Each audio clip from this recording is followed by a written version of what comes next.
tem duas coisas que você não pode fazer: é parar de sonhar e de se acomodar com o tamanho que Deus já te confiou. Porque se a gente falar tá bom, para Deus fala, peraí, segura, tá bom. Se a gente falar, Deus, eu creio que tem mais, eu quero viver mais, Deus fala, tá, pode mandar mais. Irmão, guarda isso. Quando a Bíblia estabelece esse princípio de que tudo é possível ao que crê, Deus deu para você o limitador da tua história. Porque se tudo é possível ao que crê, tem coisas que você não vai viver porque você não creu para viver. E tem coisas que você já está vivendo porque você creu que elas seriam reais. Então quando Deus diz que tudo é possível ao que crê, Deus está dizendo que agora é você quem define os seus limites. Você crê que dá para fazer em 5 dias um clamor em frente à Praça dos Três Poderes e reunir mais de 30 mil pessoas e orar pela nação? Creio, então é possível, vai lá. E se talvez a gente tivesse crido mais, talvez Deus teria feito mais. E se a gente não tivesse crido, isso não teria acontecido. Foi o único mover de clamor em toda a nação. 48 horas antes das eleições, ou talvez um pouco menos. Você crê que Deus queria ter levantado outros movimentos de clamor em Brasília? Eu creio, mas se a visão não é clara, a provisão não chega. Declara comigo, diga, a visão carrega toda a provisão que eu preciso. Irmão, eu acredito de verdade que o problema não é falta de recurso, o problema sempre foi falta de visão. Na sua casa, no seu ministério, na minha casa, no meu ministério, na nossa igreja, Deus está pronto para financiar projetos que Ele já confiou. Amém? Eu vou correr para finalizar, eu sei que está calor. Semana que vem vai ter pelo menos 20 ar-condicionados instalados aqui. Amém? Alguém consegue crer comigo? Vamos crer, gente.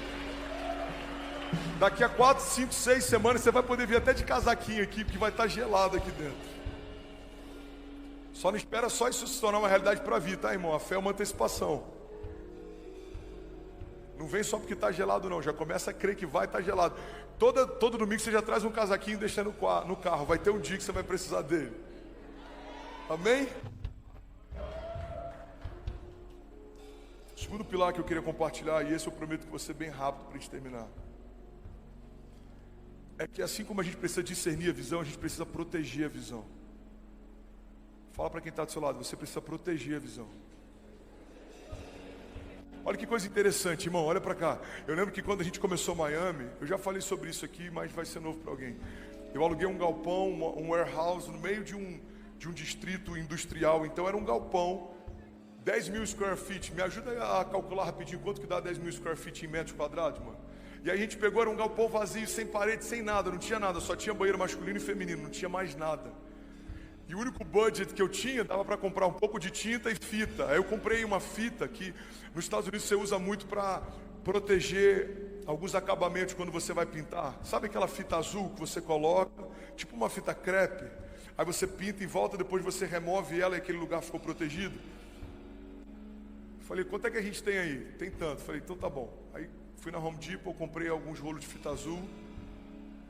Chamei duas pessoas que trabalhavam com construção, a gente foi para uma Starbucks e começamos a desenhar. Aqui vai ser o palco, aqui vai ser o kids, aqui vai ser não sei o quê. Aí pegamos aquela planta baixa feita numa mesa de cafeteria, fui para a igreja, chamei os voluntários e a gente começou a demarcar com a fita azul onde seria cada ambiente. Então quando as pessoas iam visitar a igreja ao longo daquela primeira semana, se alguém perguntasse, pastor, onde é que vai ser o kids? Eu falava, vem cá, pô, deixa eu te mostrar o kids, vem cá. Ó, essa aqui é a primeira sala, esse aqui é o berçário. Você conseguia entrar na sala, tinha portinha para entrar, tinha portinha, você tinha que fechar a portinha para sair. Tinha o palco.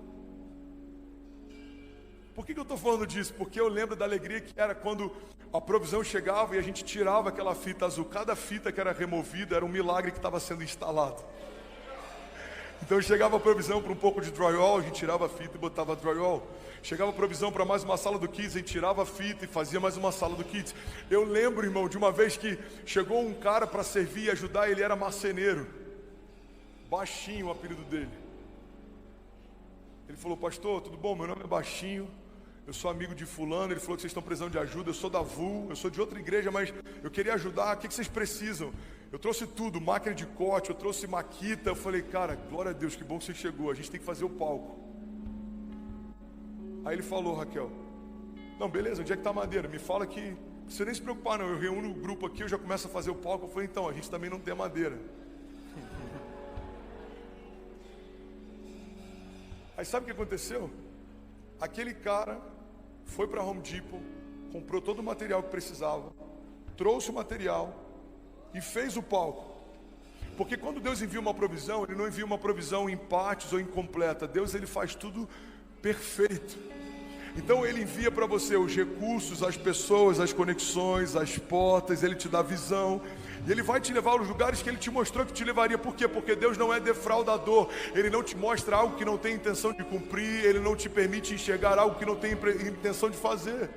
Deus nunca vai dar uma visão para um homem que o próprio Deus da visão não seja o Deus que transforma uma visão em realidade. Alguns vão dizer, pastor, mas por que nem todo mundo que teve uma visão de Deus viveu uma realidade em Deus? Porque entre a visão e a realidade existe algo chamado processo. Muita gente parou no meio do caminho. Muita gente parou na primeira acusação ou indiferença. Muita gente parou na primeira crítica. Muita gente parou na primeira ofensa. O que separa meninos de homens é o quão resiliente a gente é enquanto uma visão ainda está se tornando realidade. Você está comigo? Diga amém. Então, para viver milagres, para romper em fé, para construir o futuro, você precisa proteger a visão. Me ajuda a pregar, irmão. Fala comigo. Eu preciso proteger a visão. A verdade, irmão, é que se a visão não for protegida, com certeza ela será sufocada. Muitas pessoas receberam de Deus visões incríveis, mas não protegeram e perderam. Se a semente não for protegida, ela vai ser sufocada. Se a visão não for protegida, ela vai ser sufocada. Eu lembro de algo que eu li num livro. Eu não lembro o autor, mas ele contava uma história de uma cidade em que o sistema de lixo entrou em colapso, os lixeiros entraram em greve. Olha que interessante. E aí o prefeito ficou preocupado, porque começou a juntar muito lixo na rua, começou a dar rato, começou a feder. E aí eles tiveram uma ideia, eles notificaram todas as famílias da cidade, eles falaram, olha, até que a gente consiga resolver, a gente precisa que todas as famílias guardem os seus lixos dentro de casa. Então você vai pegar uma área da tua casa, você vai começar a deixar o lixo lá. E quando o sistema de lixo voltar a funcionar, vocês botam para fora e a gente vai limpar toda a cidade. Você está comigo? É muito louco poder falar com tanta gente aqui de uma vez só, meu Deus.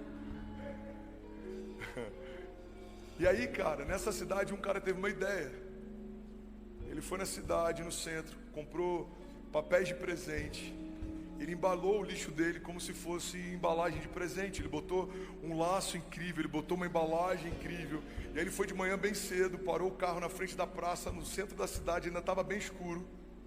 E ele foi descarregando aqueles sacos de lixo embalados para presente. E ele deixou lá, e ele saiu, ficou bem longe, esperando para observar. E aí quando começou a amanhecer, algumas pessoas paravam e viam aquelas embalagens gigantes de presente e botavam no carro e saíam correndo. Aí passou um outro carro, viu uma outra embalagem, pegou, colocou no carro e saiu correndo. Quando eles chegaram em casa, eles perceberam que eles estavam levando lixo para dentro de casa. E sabe o que é interessante, irmão? Olha para mim. A gente pode ouvir uma história como essa e falar, cara, a culpa é desse cara que estava embalando o lixo como se fosse presente. Mas a gente precisa entender que a culpa também é de quem levou lixo para dentro de casa, como se fosse um presente. André, onde é que você quer chegar? Eu quero chegar num ponto, irmão. Qualquer um pode falar que você não vai conseguir, mas levar isso para dentro de casa, só você pode decidir se vai fazer.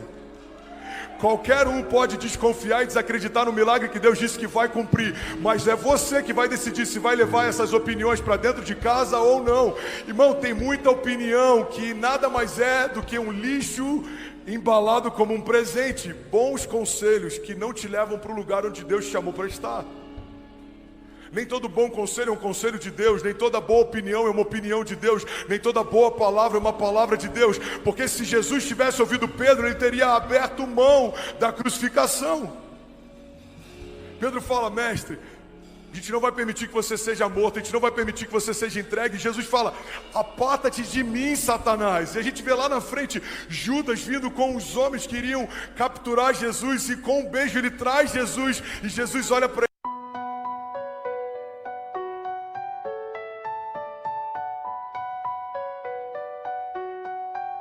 Such into eyes, lost and letting in the blue.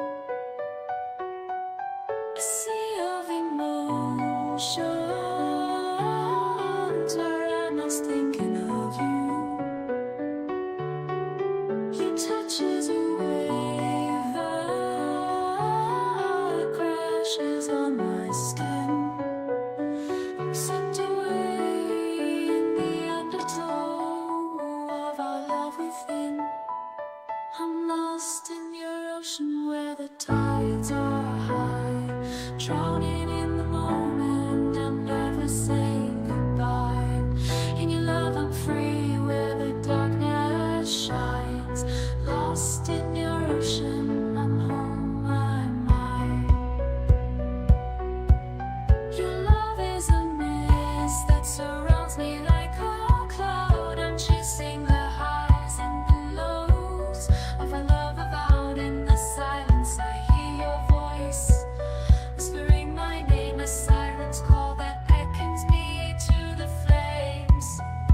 Ele chama de amigo, irmão.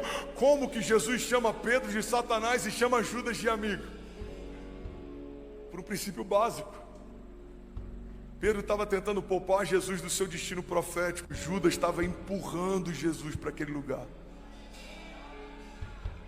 Irmão, olha para mim. Você é a única pessoa do mundo responsável por proteger a visão que Deus deu para você. Pessoas vão tentar te desencorajar, desestimular, tentar fazer você desistir, você repensar, redimensionar, recalcular.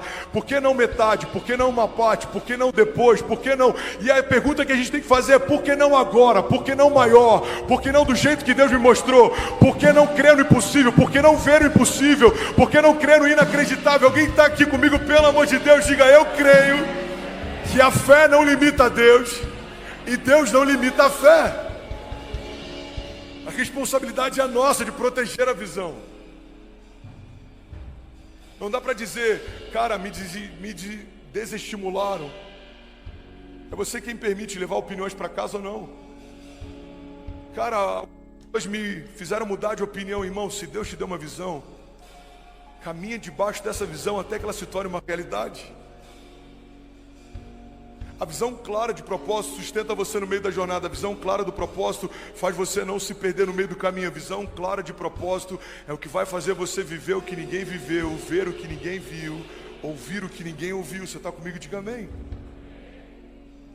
E aí, tudo bem? Você acabou agora de assistir um vídeo. Se você ainda não está inscrito, já se inscreve também no nosso canal, ativa esse sininho aqui embaixo de notificação e toda vez que eu fizer uma live ou estiver transmitindo uma mensagem ao vivo, você vai ser um dos primeiros a saber. Mas eu deixei mais 2 indicações aqui.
Que eu espero que façam muito sentido para você. Então já aproveita e clica para assistir a próxima mensagem, beleza? Seja bem-vindo ao time de incendiários e eu espero de verdade que essas mensagens mudem a sua vida como elas têm mudado a minha também. Até a próxima.